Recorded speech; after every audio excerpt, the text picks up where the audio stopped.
hydrogen.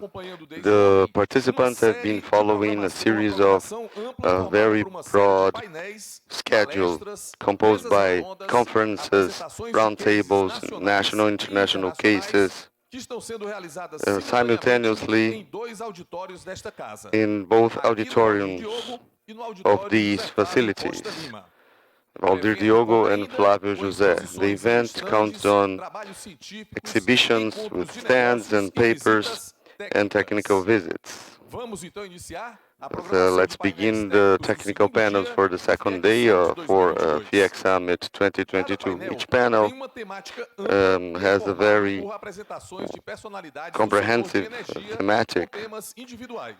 A mediator conducts the conversation with the lecturers and with the audience that can participate in a written form, sending them through WhatsApp and through a QR code that I will ask to be shown in our screen of the auditorium. And so it's a QR code and a WhatsApp number for the Q&A. The first panel of this morning has the theme of certification and traceability of the green hydrogen. Let's know better our lecturers.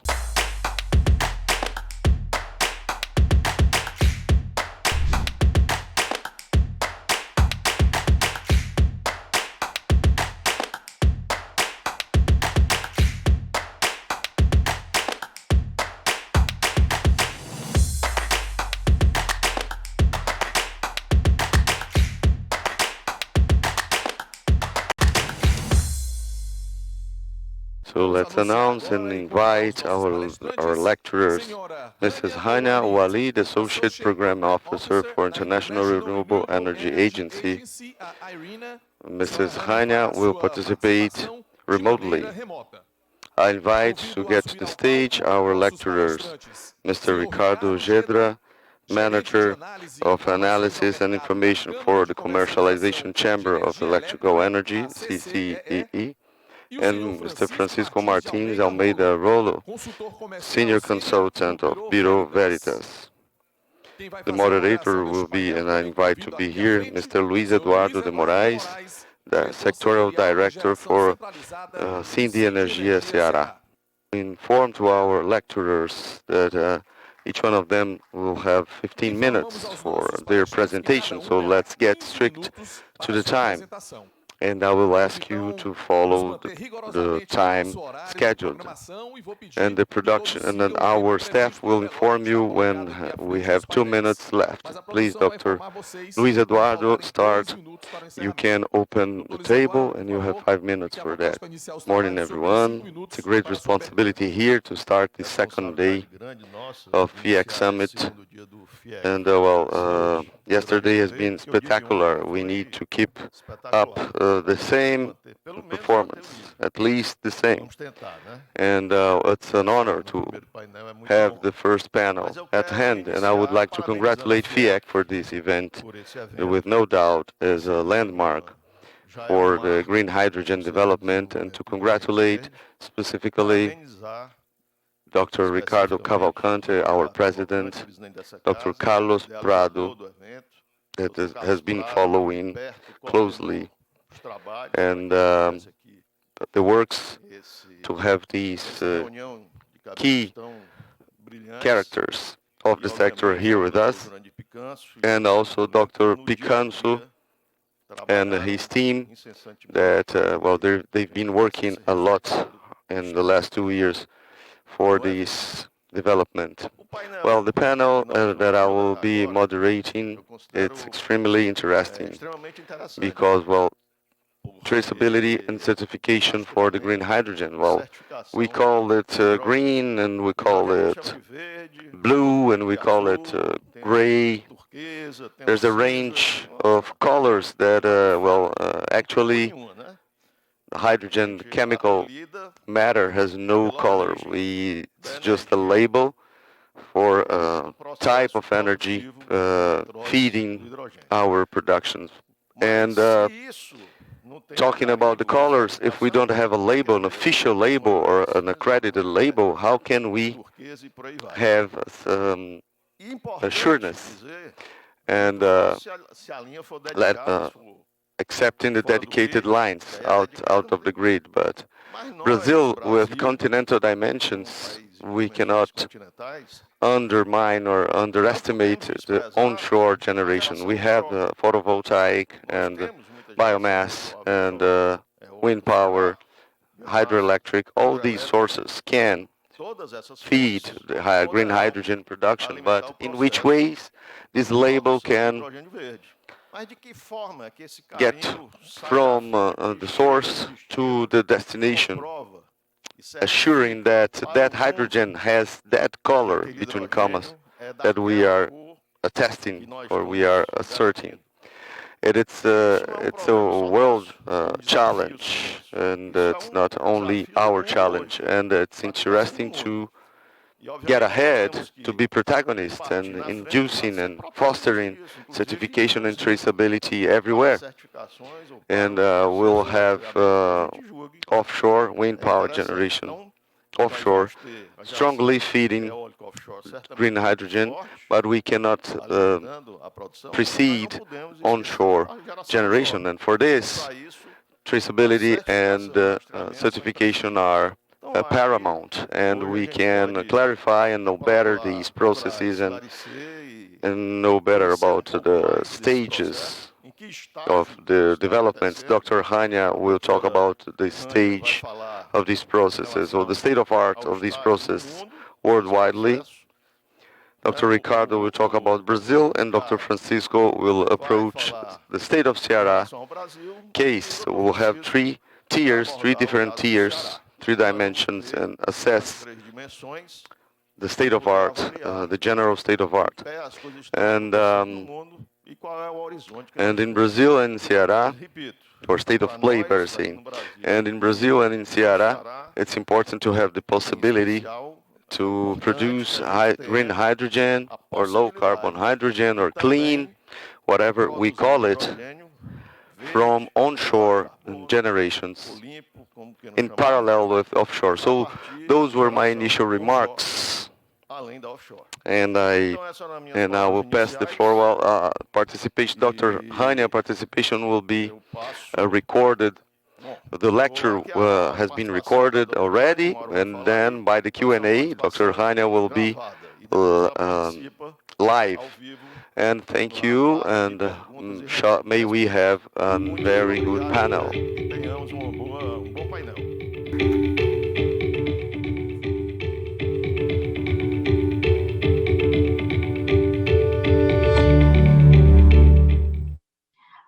Dear all, good morning, good afternoon, and good evening. I'm very pleased to attend the Industry Federation of the Ceará State to discuss the important topic on green hydrogen global certification. Green hydrogen has been a key topic within the International Renewable Energy Agency, as well as the ARENA Coalition for Action. The ARENA Coalition for Action, to provide some background, is an international network of more than 130 leading renewable energy players that aims to discuss industry trends, share knowledge, and exchange best practices. It also provides a platform for global dialogue between governmental stakeholders and non-governmental stakeholders. Within the ARENA Coalition for Action, the work of the work on green hydrogen, and particularly green hydrogen certification, is led by the Decarbonizing End Use Sectors Group.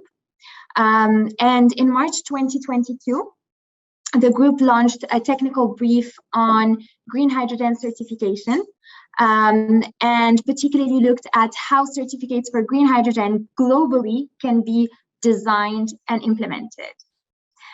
Green hydrogen and synthetic fuels that are derived from green hydrogen will have a key role to play in the energy transition, particularly for hard-to-abate sectors. Green hydrogen can be key in replacing fossil fuels and fossil fuel in processes and products such as steel, fertilizers, etc. However, currently we see that 98% of hydrogen is produced from fossil fuels. And for the development of the sector of green hydrogen, and particularly for inter-regional and global trade of green hydrogen, tracking certificates that are widely accepted will be necessary so that we can certify its origins. Tracking certificates are important because they can track attributes across the entire value chain. They can create transparency, they can boost demand, and also encourage transferability. However, designing a cost-effective green hydrogen system that is based on international principles is not without challenges, and it will require joint efforts by governments, industries, civil society, organizations, and science-based technical bodies. Just to briefly talk about a little bit of the shortcomings that may arise in the design of certificates, some of them that I can mention are trackability shortcomings that can arise due to the separation of certificates from the physical flow of renewable electricity. Secondly, and unless there are solid rules, green hydrogen development may not necessarily lead to the scaling up of supply chains and may not lead to increased renewable energy industry capacity, which I think is important for the energy transition. And finally, for the emergence of a global market, there is a need for increased international cooperation. I would like to start by discussing some of the considerations that are surrounding green hydrogen tracking systems. I would like to start by saying that tracking systems help consumers identify renewable attributes of the energy that is being bought, and they can prove its origins. And just to say something about, the tracking certificates on their own, they are issued on registries where renewable energy installations are listed according to the requirements of the tracking system. The certificates help avoid double counting by enabling consumers and by enabling these consumers to make claims on a certain volume of energy that has been generated. And once they are redeemed for the consumption of the end user, they are removed from circulation in the registry. Many countries currently have developed tracking certificates for green electricity. And these are mainly based on book and claim systems. So some of the examples of green electricity tracking systems are guarantees of origins in Europe, but also renewable energy certificates, REC, in North America, and international renewable energy certificates, IRECs. And from this, we can draw some lessons for green hydrogen certificates. So first of all, to be certain, tracking systems need to be reliable and they need to be secure. Verification of all the data on the systems must be performed by an independent third party. And the purpose of the tracking certificates need to be clear to the market participants.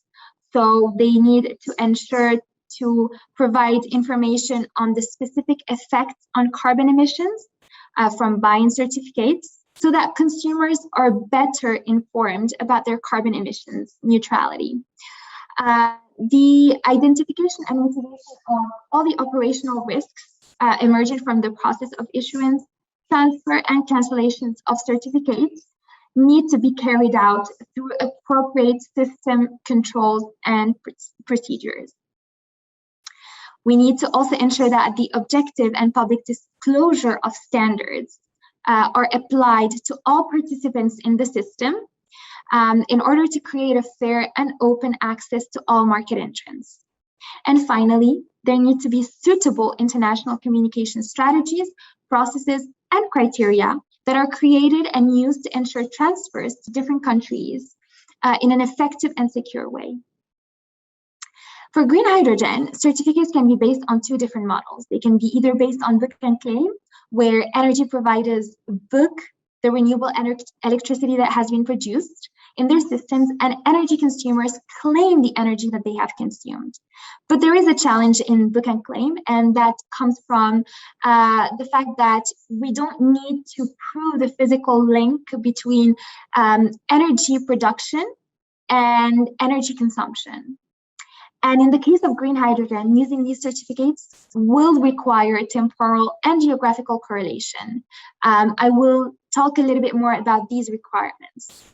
The second model is mass balancing. And in mass balancing, there needs to be a physical link that is proven between production and consumption of green energy. And therefore, we need to prove that there is contact and traceability.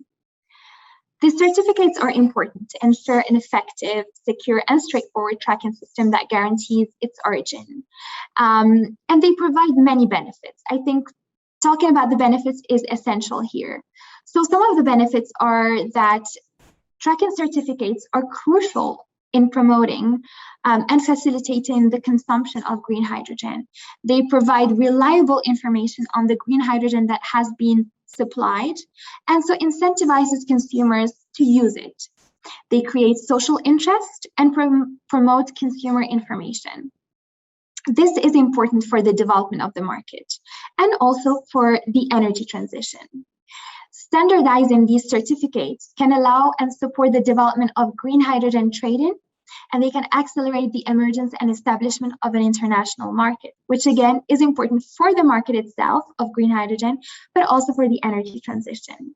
And finally, they give a clear investment signal for the development of renewable energy according to consumer needs. Nevertheless, designing these tracking certificates for green hydrogen globally especially is not without a challenge. First of all, there can be communication issues between different tracking systems, especially between different countries and regions, and this may lead to misuse. Secondly, there can be transparency issues that may come up if, for example, the information on the production process and transport, particularly relating to links with non-renewables, is not clearly traced and documented and stated. And finally, we need to ensure that green hydrogen is contributing to more capacity of green electricity. This can be done through additionality requirement, which I will also discuss a little bit later. So what would be the requirements globally for tracking systems? First of all, it is worth noting that there are two ways of classifying hydrogen. We can do this either through color or based on greenhouse gas footprint. So when it comes to colors, we've heard of gray hydrogen that is produced from fossil fuels, green hydrogen that is produced from renewable energy sources, but in between there are different color classifications. There is purple, there is blue, and so on. So a quantitative method would be to look at greenhouse gas footprint. So hydrogen that is produced within a certain limit of greenhouse gas emissions can be certified as having a certain label, for instance, low carbon. This would allow the variation of greenhouse gas emissions of different production methods to be taken into consideration. However, the issue with this is that it does not allow for the distinction between green hydrogen of origin, so hydrogen that has been produced from renewable sources, and hydrogen that has not been produced from renewable sources. So perhaps a combination of both can be feasible. And regardless of the classification, I think there are 4 requirements which green hydrogen tracking systems and certificates should comply with. These are temporal correlation. So in order to ensure that the electricity used in electrolysis is renewable, green hydrogen tracking systems should operate on an appropriate time interval that will both meet the demand and support the establishment of future power purchase agreements, and also include available production forecasts. Second, geographical correlation. Green hydrogen tracking systems should require some degree of physical link to ensure that electrolysis is powered with renewables and is involved in the process of producing this hydrogen. Additionality, which I briefly touched upon, and we need to ensure that green hydrogen is contributing to the build-out or financing of new electricity capacity. This is to ensure that green hydrogen development is positively impacting the energy transition and is not taking from already produced and in the grid renewable energy capacity. So it is adding renewable energy capacity for the use of the production of the hydrogen. Finally, the fourth specification and requirement should be technological specification. So it is essential that specifications provide full transparency and information on the resource used to produce electricity and ensure that it's renewable in nature. So greenhouse gas emissions are important to consider and disclose. Greenhouse gas emissions in green hydrogen production may be caused by the electrolyzer or during the electrolysis process, as well as during the distribution and transport of the electricity used. And so to credibly certify green hydrogen, tracking systems should inform on the content of greenhouse gas emissions in each produced kilogram of green hydrogen that can occur along the value chain, from production to transport. Very briefly, talking about the considerations for a successful green hydrogen tracking system before finalizing and concluding on the recommendations. It is important to use a reporting and verification tool for renewable and or emission reduction targets. It is important to ensure that there are transparent custody transfer across the entire supply chain, as points of production and consumption may vary. Employing a very well-developed tool that enables the limitation of fraudulent activity in the market, especially when it comes to different regions, and that can occur due to different prices and subsidies applying, for certain production pathways. And finally, the adherence to recognized standards at all points along the tracking system. Again, very important for international trade and inter-regional trade. Based on all of these considerations, the IRENA Coalition for Action's Decarbonizing Group proposes a series of key recommendations. First, developing a harmonized definition of green hydrogen based on consensual definition of green hydrogen, based on transparent methodology in order to avoid fragmentation of the market, particularly internationally. Certifying the renewable energy, the renewable origin of the energy used to produce hydrogen. So this is based on the 4 requirements that have been mentioned: technological, geographical correlation, temporal correlation, and additionality. But these requirements are essential to create a strong and reliable tracking system and to inform the public in a transparent way. However, what is also important to consider and highlight is that policymakers might want to take into consideration a degree of flexibility in regards to geographical, temporal, and additionality requirements in the short term to provide time for the nascent green hydrogen market to develop. However, any short-term transitional measure should ensure that the system is robust and integral. There needs to be integrity, as well as its credibility to its consumers that is not compromised. Third of all, it is important to ensure that certificates contain sufficient information for consumers and policymakers. It is important to simplify the green hydrogen tracking system to avoid administrative burdens. It is important to implement a cost-effective tracking system, so identifying and devising mitigation strategies and having appropriate system controls. It is important to put in place appropriate control systems to avoid misuse or lack of transparency. Seventh point and recommendation, it is important to consider the interactions with existing tracking systems. This is particularly important when we're trading internationally. Eighth recommendation, it is important to avoid double counting, especially if the systems are coexisting.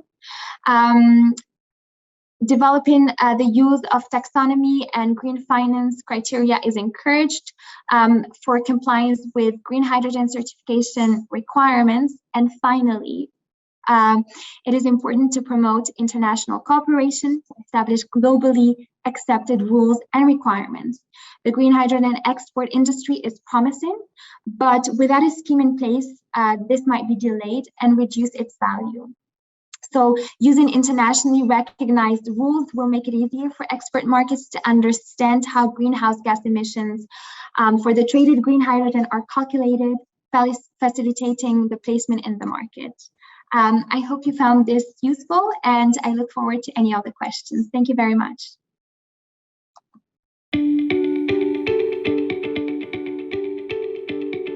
Thank you very much. Very clear and informative, your presentation.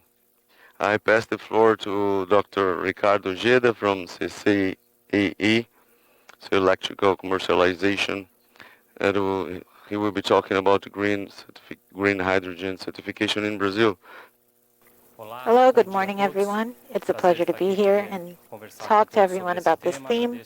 I'd like to thank Fiec and the event organization and my colleagues here at the panel so that we can talk about hydrogen certification, well anticipated by Hanya, and we can give continuity here to in our maternal language. For those who are following us, there will also be a translation. Certification is a theme that is at our reach, and it is pertinent today because it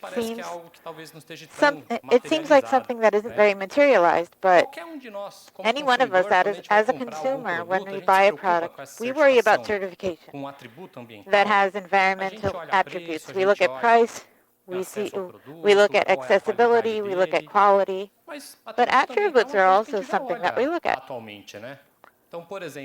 For example, if you're going to buy an electroelectronic, you look at the tag and you look at energy efficiency, for example.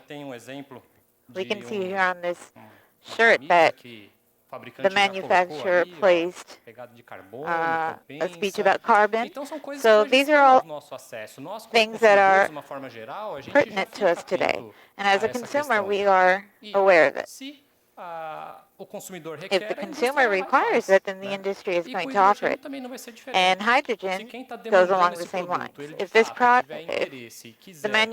the consumer is actually interested in knowing the origin of that product, and if the manufacturer is decarbonizing, and the level of decarbonization is known, and the consumer is interested in knowing it, this is what you expect. Certification, notices, and information. So the entity last year established itself as the one that will be certifying. And as of there, we're discussing how the certification is going to... Well, the hydrogen will be destinated to exportation. So evidently, who will define the attributes are the clients, and certainly we'll have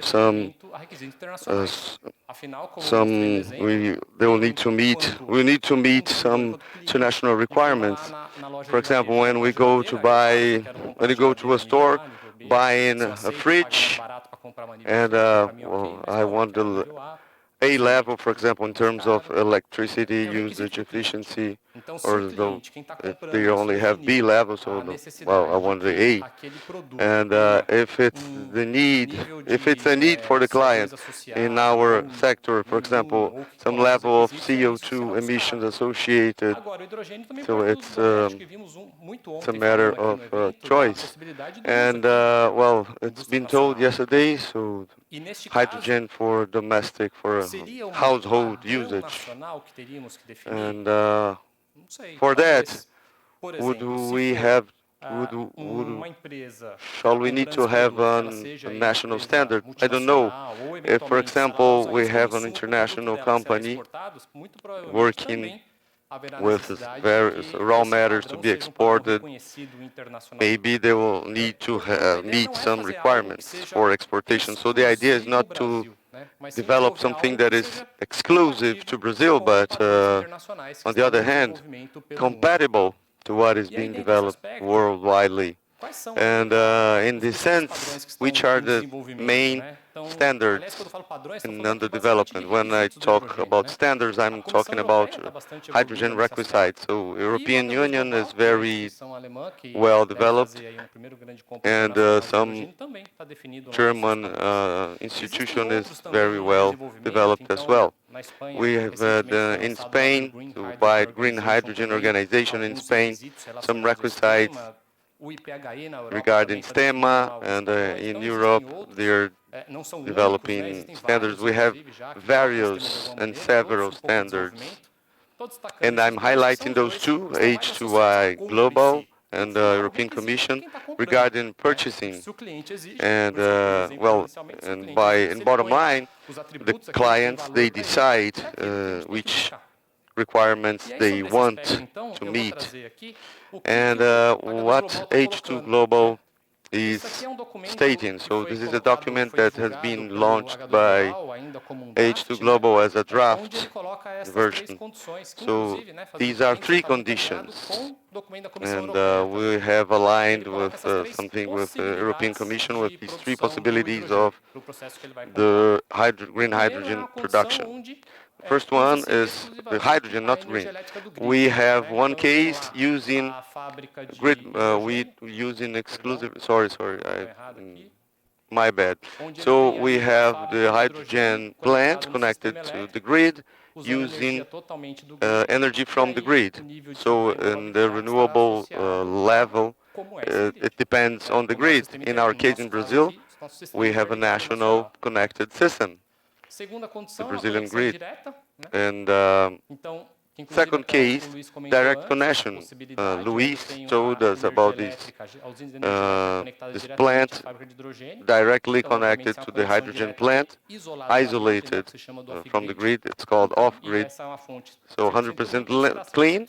If the generation is 100% clean, so hydrogen will be 100% renewable. But this model deals with some constraints, economically speaking. And the third case, it will be maybe the most used. We have a plant, and we have renewable energy generation, both connected to the grid. I think it's the system that is more adapted to Brazil. And in this context, we have a contract called PPA, and that could secure all the requisites, 100% renewable hydrogen, new renewable installation, and other aspects. Hania commented about some of them, so new renewable installation, no OPEX, CAPEX, aid to RES, so financial support regarding the allocated investments, temporal correlation, geographic correlation, and I will talk in details, but we have also a limit of CO2 emissions regarding footprint. So the CO2 is not embedded in the chemical molecule, but it's about the footprint of the production. So I will make a comment on these aspects that are key elements.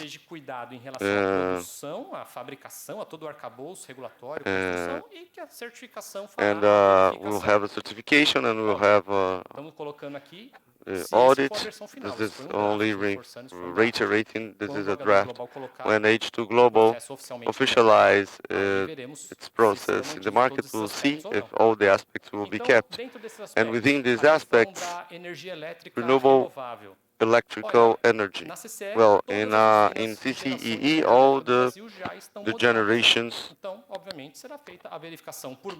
can be assessed through the proper PPA. So which plant is renewable or not? We have the grants, the permits, all the formal documents of the endeavors.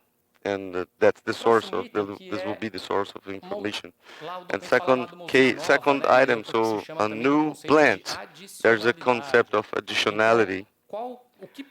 So these are preliminary definitions. Only after we have the official processes published, we would be able to attest about all these criteria. And in the next slide, I'll give you some details. So in this H2 global document, it says that the company before the hydrogen plant, there's a term of 36 months in advance for this plant to be running. And we also have something regarding the cleanness of the energy matrix. So we need to equalize, the equation. So what we produce and what we use. So and not to have that compensation on thermal electrical generation. Sometimes country needs to launch thermal electrical with coal consumption to compensate energy. And without financial subsidies, the English text, obviously, not only because of the English language, in Brazil, we have our own legal framework, and we need to assess what can be adapted, what can be taken or not from the English text. So temporal time correlation. So this is a critical aspect. If we check hourly and only with clean and additional plants, so this would be very restricted. In H2 Global, it's been allowed in the first few years, but in the long term, it should be an hourly correlation, and the certification, so it comes bottom line from the clients. CCEE, we have an hourly data, and it's possible to do it hourly, but if it can be monthly, it would be better, and I wish the certification will feature this possibility. And the geographic correlation that is in this H2 global standard. Again, so there's a European concept called bidding zone. But bidding zone, it's a concept from another market design, a concept where the market puts everyday biddings for the next day consumption. Our model here in Brazil is different. We need to adapt this to the Brazilian reality. And we have two possibilities for this. One, here it's the same sub-market or connected to SIN, so the Brazilian bidding zone. In H2 Global, it's stated 50 kilometers distance or a bigger distance if we do not have restrictions about transmission lines and grid. And to our country, it would be more, it would fit more adequate to Brazil as a country. And here, the last but not least, so the rate of the CO2 rate that is associated to the product you saw in the H2 Global. So we have CO2 considerations and there's no standard. So we have a possibility from ISO 14067 that it deals with carbon footprint in products in general. So we can see the footprint for the production of these cell phones. And this norm could be applied. Francisco will talk about this as well, how to make assessments about this.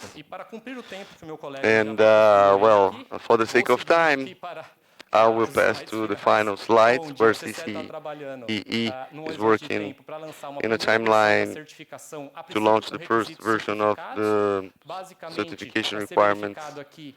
We have the checking on the source of the electrical energy with a monthly balance. And for the next year, we aim to develop a more robust version for bigger size. decarbonize projects. And H2 Global is calling renewable, and as we commented, and we are using renewable as well, but we can develop new versions according to the client's requisites. That's our overall timeline. And what we're doing today, we're developing this stage 1 version to meet pilot projects, lower size. We have a national work group for the phase 2 for more robust endeavors, meeting all the general requisites from Europe based on the European ones. And also in the H2 Global, we have a pre-qualifying stage, and then for those who win the bidding. So for those who are willing to build a plant here and also to present to H2 Global, to this document to say, so Brazil will have our certification and CCE will do it, will deliver this document for those willing to participate with H2 Global to help the qualifying process. And by the end of the month, we'll present at SIGRE in Paris our proposition for an international work group for SIGRE to develop certification. So, and straight to the time, I finish here, and for those willing to have more information about this work group, please email us. Thank you very much. Congratulations, Ricardo. Excellent presentation. And during the Q&A, we'll talk further.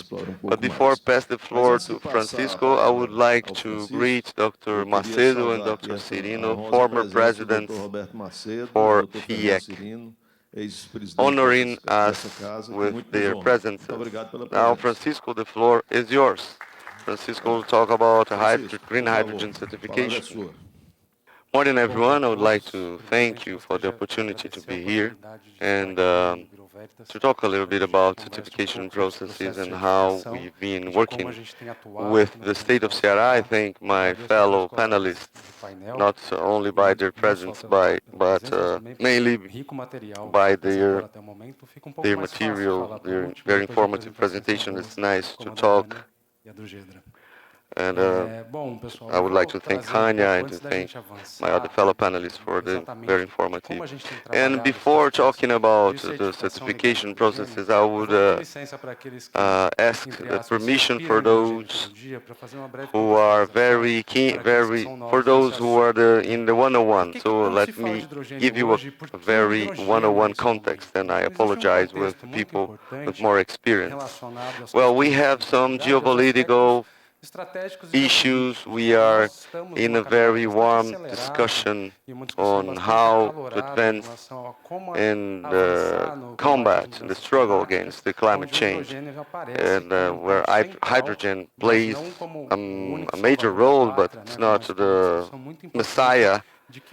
And how can we present solutions for the transition, to take great leaps towards our goals? And then we acknowledge that we need some international standardizations. On the other hand, we have a crisis, the war between Russia and Ukraine, bringing specific challenges. And then, we need to think about scalability. To produce hydrogen is not a problem. We know how to do it, but the scale to serve the international demands, that is complex. This is a technical, political, and economic discussion, and we've been accelerating this process regarding this very recent conflict in Europe and the consequent demand. And by the same time, we have great capacity of production for our renewable resources and very interesting geographic position, thinking about exportation. I would like to highlight some great opportunities discussed in this event since yesterday. We have today technical capacity and a technical potential to meet alone shown all the forecasted demand of hydrogen until 2050, not letting alone all the other sources. We have demand for ammonia, but that is different. Our cost of production tends to be low and will be able to produce a very competitive hydrogen and with a very good commercialization results. And we have the international market, but we have also an inside look, meeting the national demands, paying attention to the emissions, and trying to serve every and each player of the industry, because energy is paramount for everything. And we also need to think about the amount of carbon emissions and all this within normative procedure and certification procedures, thinking about production, transportation, and when we talk about scalability to produce and to transport ammonia, for instance, we have complex challenges that need to be overcome in terms of analysis and risk management. We have a maturity time also regarding those initiatives. As it's been said before, we have some H2 Global, we have warm discussions in Europe, but we don't have an unequivocal normative standard regarding safety or regarding carbon quantification, assessment, and what will be accepted globally. We have a series of debates in the national or subnational levels, but they will need in the short term to converse amongst them to have an international consensus. And by the same time, we need to adapt to Brazil, to tropicalize, if you allow me to say, and because we have potentialities that need to match the international standards, to have the proper balance in terms of requirements and demands, both sides, nationally and internationally, because we have the demands in Europe, and these demands and the requirements from the Europeans will be required from the Brazilian producers as well.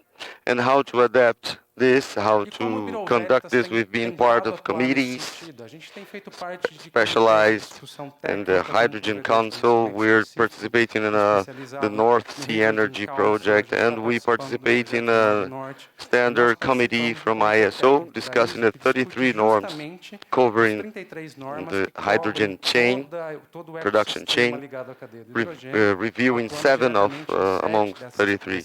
We have some cases regarding traceability, regarding IARA in Australia. We're working with the Dutch government and to show that voluntary schemes can be comply with, and for example, the Delegates Act. And we have a production of knowledge, and we have solutions for the chain. We are service providers. We have a volunteer certification regarding hydrogen production, and we also have a framework associated to the footprint, the carbon footprint associated to hydrogen, using the ISO 14067 and other norms regarding the theme. When we think about normative standards on how we'll certify hydrogen processes, it's important to consider the complexity of the chain. We're talking about standards for mobility in its different models of transportation, so combustion cells, gas networks, international commercialization, transport, pipeline system, industrial applications in the context where we have project deployment, commissioning, operation, transportation, and consumption. So we need to think in a group of norms, in a set of norms, set of standards for all this complexity. It's a huge work, and it's under construction. And how it's happening around the world. We have some technical frameworks and very warm discussions that gives us market maturity for some concept definitions. It doesn't mean that I have consolidated an industrial risk assessment for hydrogen plants, for example. It doesn't mean I have the full capacity for that. We have structuring processes and that can serve as the baseline for adaptations. For the risk and the performance and regulatory conformity, we have good discussions and the market is already mature for the associated processes in the hydrogen production. When we're talking about transportation and localization, we need to advance in the discussion. But today we have the proper conditions to talk about risks and explosive assessment risks. And it's not important only to look at the risks, but we need to also to consider the environmental and social. And in the national and in the state context, we have some particularities that are normative details. And by the same time, we have good assumptions on how to perform performance assessment and fugitive emissions assessment. On the other hand, we need to advance in the quality of hydrogen and the origin. We have initiatives, pilot projects, studies, ongoing studies, but we need to walk towards a better global standardization, a consensus. Specifically regarding the origin, as Hania said, we have some options. We need to work with origin assurance and the volunteer systems that every day we have a new one. We need to talk, we can work with physical segregation, with mass aggregation, and we have some discussions to have some initiative that can be comprehensive and cover all the hydrogen ecosystem. But the market is not a good waiter.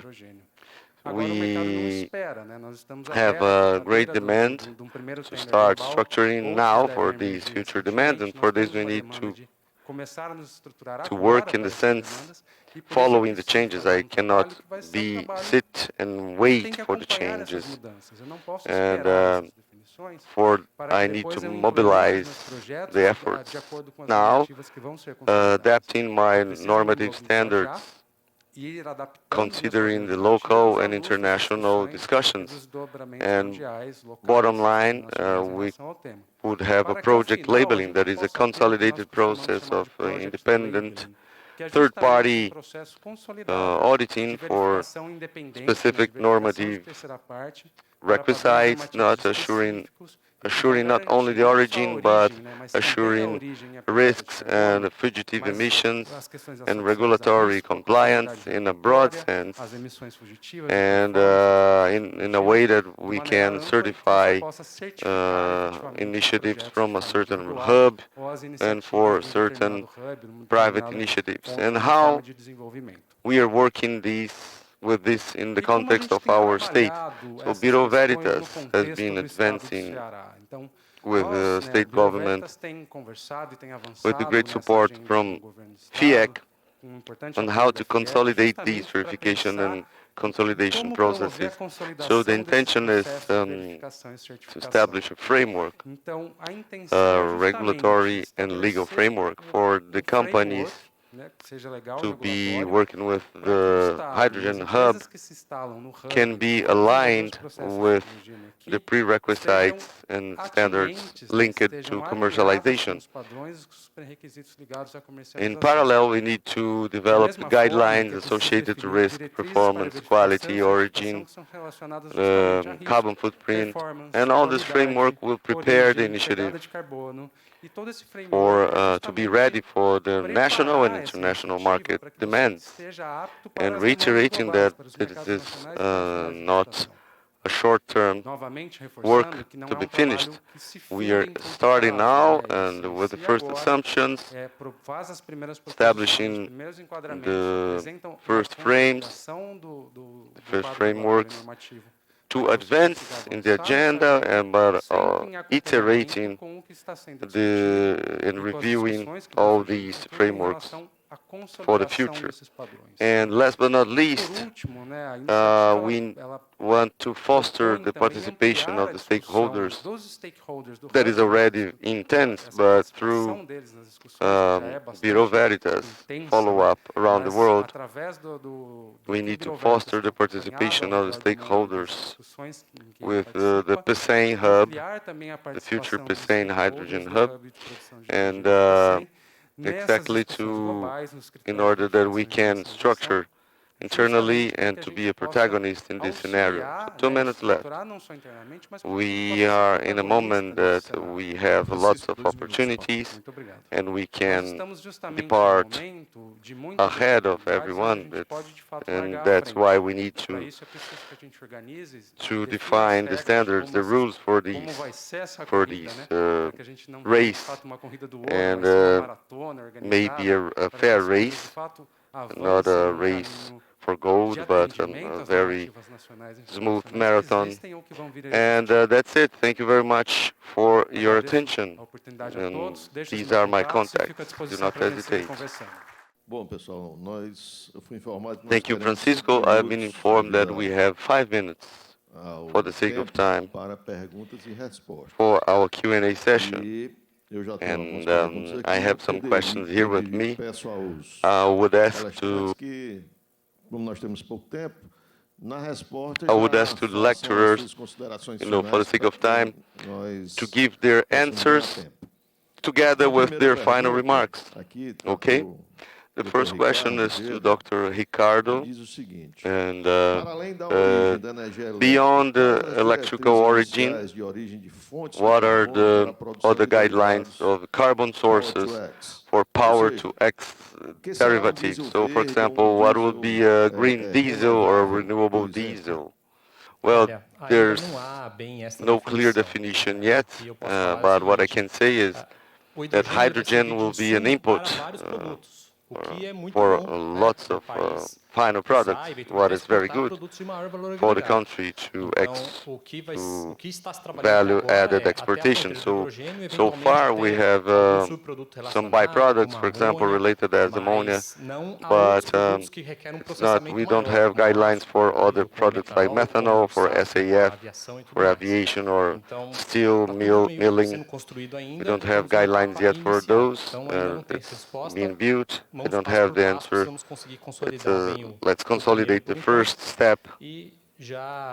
And I thank you for this opportunity to be here debating this theme. Thank you very much.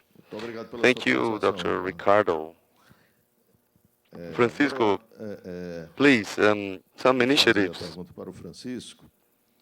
are being held around the world for the certification. So United States, they have their own process, as well Europe.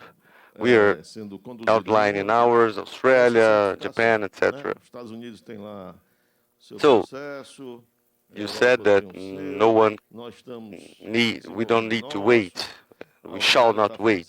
But in some moment, we'll need to have some label for this hydrogen to be accredited while being transported and commercialized inter-countries. And how do you think it will happen? Who's going to be the decanter of this process? I'm not meaning unique or only regulation, but a regulation that can serve as a baseline, and then each country can develop their own regulations over the baseline. Well, this dynamic is a natural dynamics in structuring market. Certification processes, follow the same line. It's expected to have a local understanding before, according to the local context, and then you have broad discussion globally. So with the hydrogen, we have a warm debate in the moment in which the world shall have availability to discuss globally. We'll see an acceleration of this process regarding not only associated to energy, but certification processes in general. Market has a fundamental role in defining how things will consolidate, but these discussions, and we imagine that they shall occur for 2 years at least for developing the standardization, but they will involve in the world forums for the standards evolution, and probably we won't have not only on normative standard. When we think about voluntary certification, for example, we see some certifications that are competitors with some differences, but leading to some tier of stabilization. We have different programs, initiatives, but bottom line, the target is the goal is the same one: to origin proof, carbon footprint, and risk assessment. So in the next 2 years, we may have a warm discussion. We may and we shall have a warm discussion. And I will reiterate my gratefulness to be here. Thank you very much for the invitation. Thank you, Francisco. Your work is fundamental, as CCEE is for Brazil. We are out of time. We can ask Dr. Hanna the last question, so just roughly 2 minutes. For Dr. Rania, we have a question here. In your opinion, which shall be the strategies for the countries for the international definitions? Basically, the question we were asking ourselves. Dr. Rania, and I ask her to make also her final remarks. Thank you. Dr. Rania, you are on mute.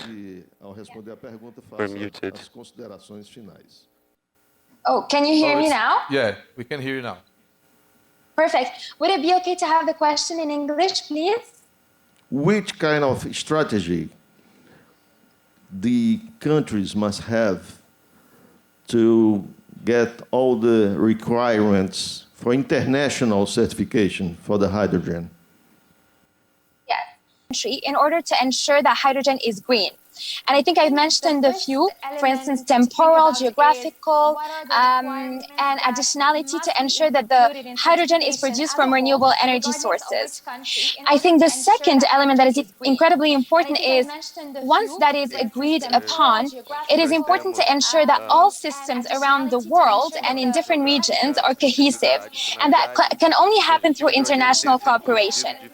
I think we've seen it, for instance, for guarantees of origins, when the renewable electricity is, certified as green, and that, for instance, RECs or IRECs or guarantees of origins are cohesive systems within each other. And I think a similar system needs to be done for green hydrogen. So I would say in this particular case, international cooperation is key and critical in ensuring that all systems are cohesive, not just to facilitate the trade of green hydrogen, but also to ensure that there is transparency and that there is no fraud, that the systems are reliable, because in every country they will be meaning the same thing, and that there is going to be no double counting of the renewable energy that has been used.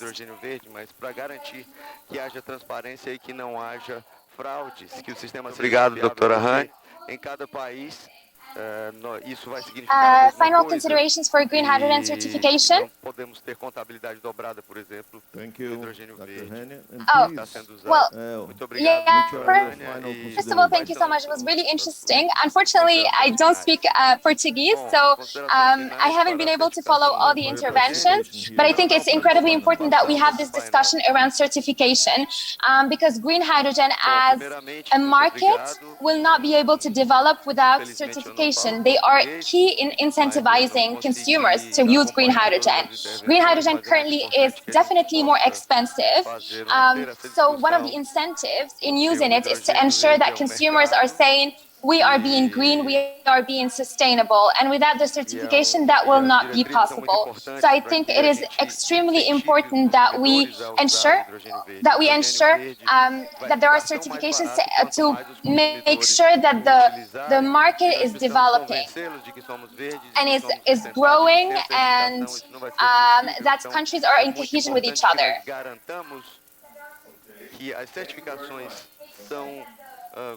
Thank you very much. Thank you for having me. Informem aos consumidores de que o mercado está se desenvolvendo, está crescendo e que Francisco, muitíssimo obrigado. Espero que um acordo entre si. Nice. I hope you've enjoyed, and shall we have a very productive day. Pessoal, Ricardo, Francisco, muitíssimo I hope you've enjoyed, and shall we have a very productive day. Thank you, Dr. Luiz Eduardo, our lecturers, Ricardo, Francisco. I would like you to get your seats in the auditorium for our technical continuation. I would like to apologize